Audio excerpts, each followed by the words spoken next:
Good evening. I'd like to introduce you to a new advertiser, and what he's selling is very valuable knowledge of how to put metals into your IRA.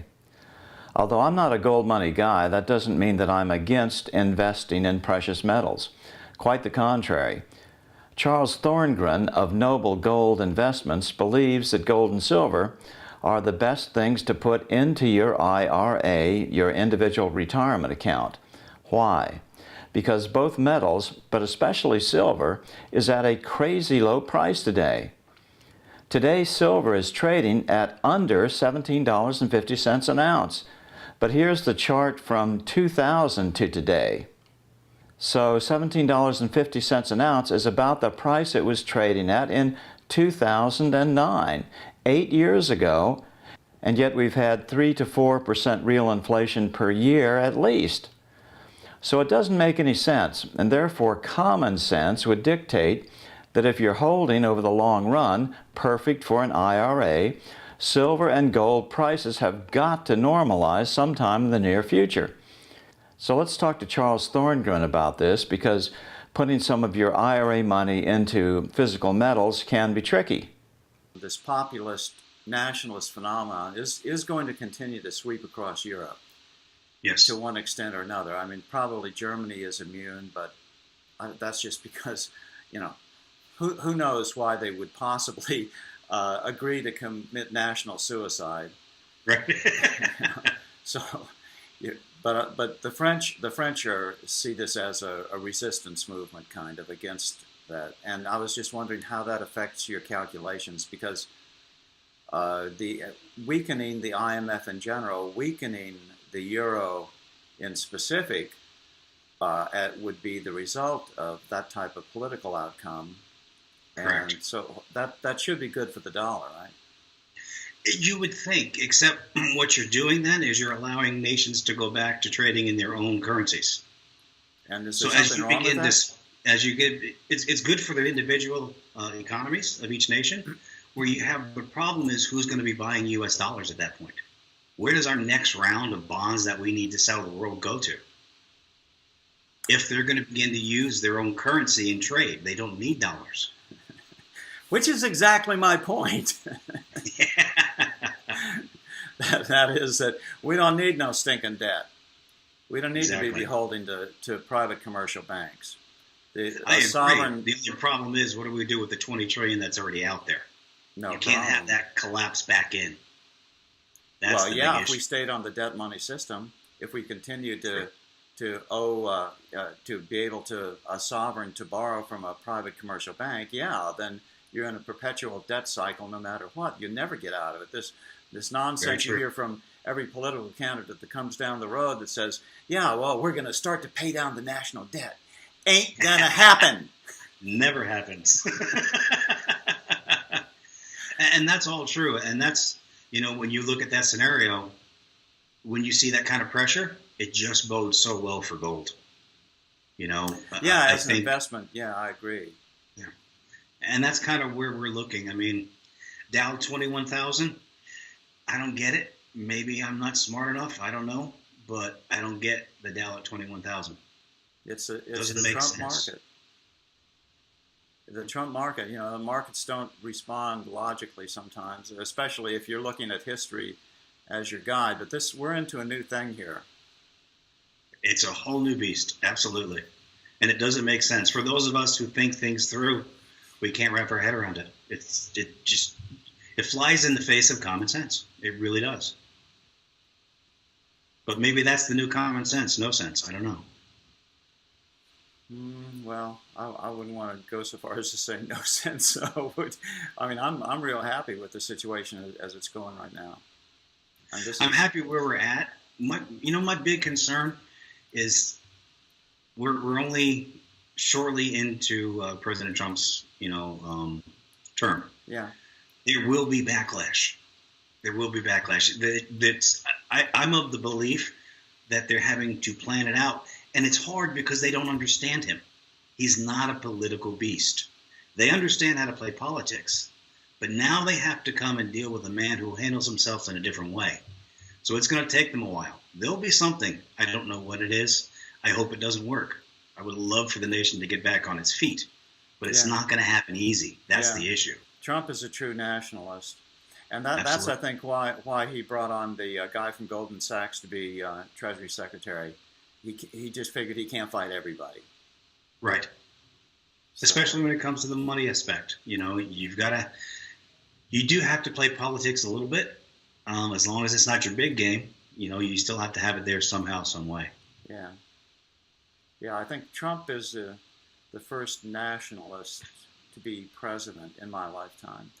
And I can remember the last, watching the Republican convention for the Eisenhower-Stevenson race. Wow. You've been doing this a while. Yeah. Yeah, I don't know how come I still have hair, though. I don't want to Good living. jinx it, but Good living. a lot of sweating out the poisons over the course of my There life you is go. what I attribute it to. So anyway, tell me what your deal is. What are you advising people with? What's your business? Precious metals. We help people convert parts of their IRAs and their 401ks into precious metals. You can do that within the IRA structure, so there's no tax consequences or penalties, and you can hedge against what's going on with actual physical metals in the IRA. Well, that sounds like is that difficult for people to do on their own without? It can be because it's paperwork.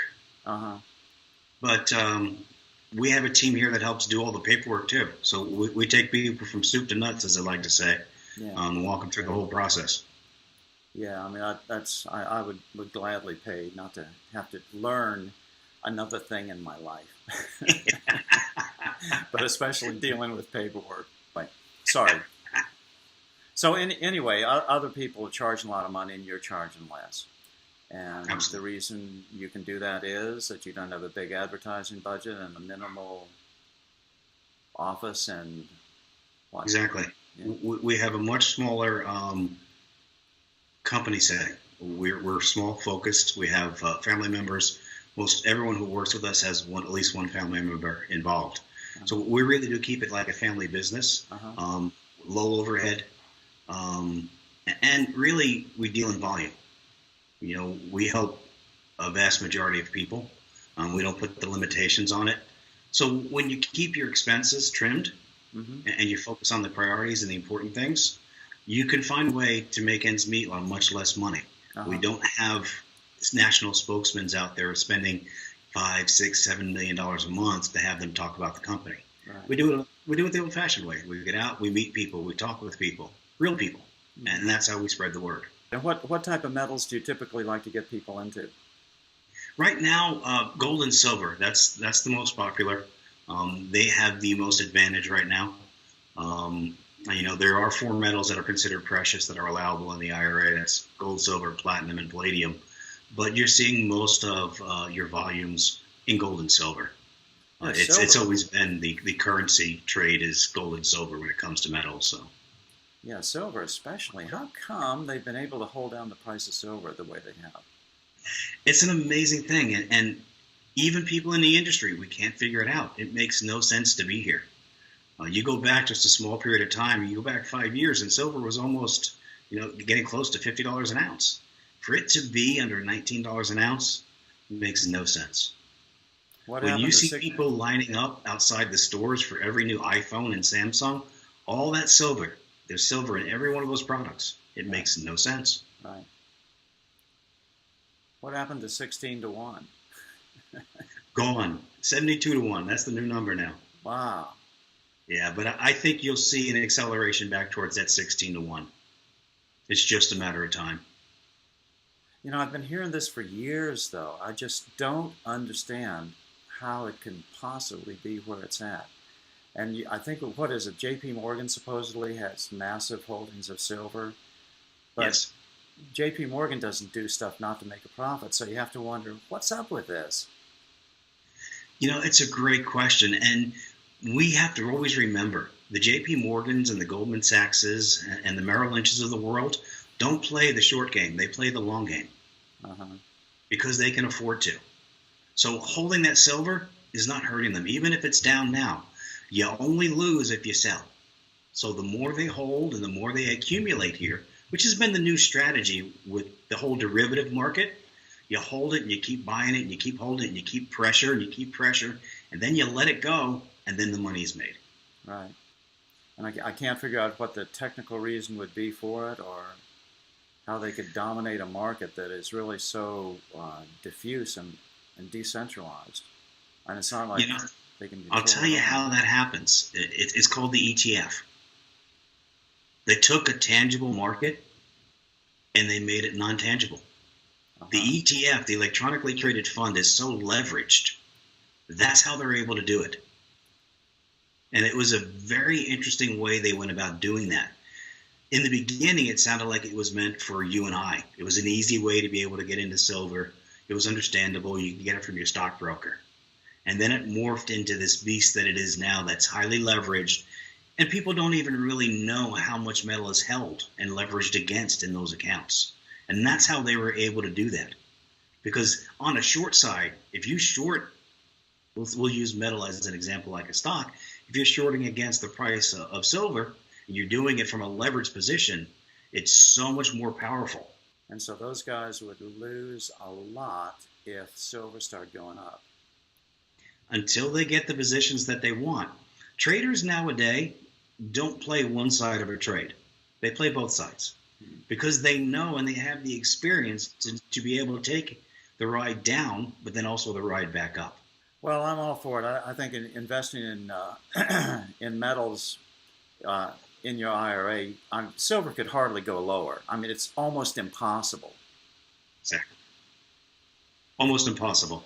Right. Because at a certain point, you get, when you start looking, if it were to go down, let's say it went down to the 16s, it's not even effective for miners to mine it at that point. Because the cost of it to mine. Right. It takes heavy machines, it takes, petroleum, it takes people. So, it gets to a certain point where metal gets down so low in value, they don't mine it anymore because they won't make any money by pulling it out of the ground. And yet they have to have a continuous supply. It's impossible to run this world without a continuous supply of silver. That is correct. And that's where you see the manipulation, where they allow it to fluctuate. But they want to keep a close parameter on it, be very close band on it, until the position is set and they're ready to make some form of a move. So at some point, the dam is going to break. Yes. Do you have the same situation with gold, or just a junior situation to the silver situation? It's a junior situation to the silver because central banks hold gold. There's a lot of gold that's absorbed that doesn't go into rotation because of central banks. It would just take too much space for a central bank to do that with silver. But there is still the same similar scenario that goes on with the gold as well. So the paper trading is more a factor with the silver market. Correct. Than the buy and hold. Really, I think, looking at everything, it makes sense. If you don't have some gold or silver, you should have some. It's really, it's not a matter of if it's right, you should have some. Knowing the way the market is and knowing the way the Dow Jones is sitting at right now, you need protection, So really, I tell people, if you don't have any already, don't really worry about where the price is today. Get yourself a percentage of it, of your portfolio in metal, so you have that insurance that it offers. Right. And then after you're there, then you can start to say, now I know enough. Let me start to cherry pick if we see a drop in the price of metals. But until you have your bases covered, until you have your foundation poured, you don't start building the house yet. You don't start looking to, pick prices. Get a foundation, and then you do yourself a favor because you have that security of a physical, tangible asset against an electronic traded world nowadays.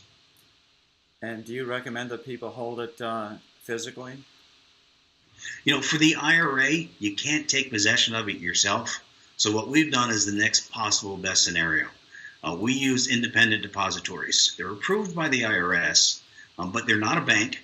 The depository we use, the IDS depository, is one of the only depositories that actually has fully segregated accounts. So all the metals that you buy They're stored in their own box inside the vault. They're not mixed with anyone else's. Uh-huh. And you'll see that a lot, especially with silver, because it takes such volume. A lot of these depositories will put all the silver in one corner. We don't do that. We believe you should have your metal separate from everybody else's. Uh-huh. So, so they're bonded and insured against absolutely. loss, I assume. Yeah. Absolutely. Yeah, and that's an important part of the process. And we chose the depositories very specifically because this is an important thing. I have my IRA in metals as well. So just like my customers, I have my metal sitting in a depository, not on my house either. Doesn't make me feel great, but I don't want to pay the penalty either. There's a trade-off. Right. Now, if you're buying it outside of the IRA, absolutely, get it delivered to your house. But if it's in the IRA, you got to have it held for you. That's where it's the safest. I think in a scenario like this, if people give us a call and ask their questions, really is the best thing. When you're looking at it for the first time, you're not sure. It sounds like maybe it makes sense. Give us a call. I think that's the best thing to do. Uh-huh. And then we'll have a conversation and see if it's right for you or not. The number 877-646-5347. When you call in, mention the show, and that way we can give you full credit. I'm still reporting from Washington. Good day.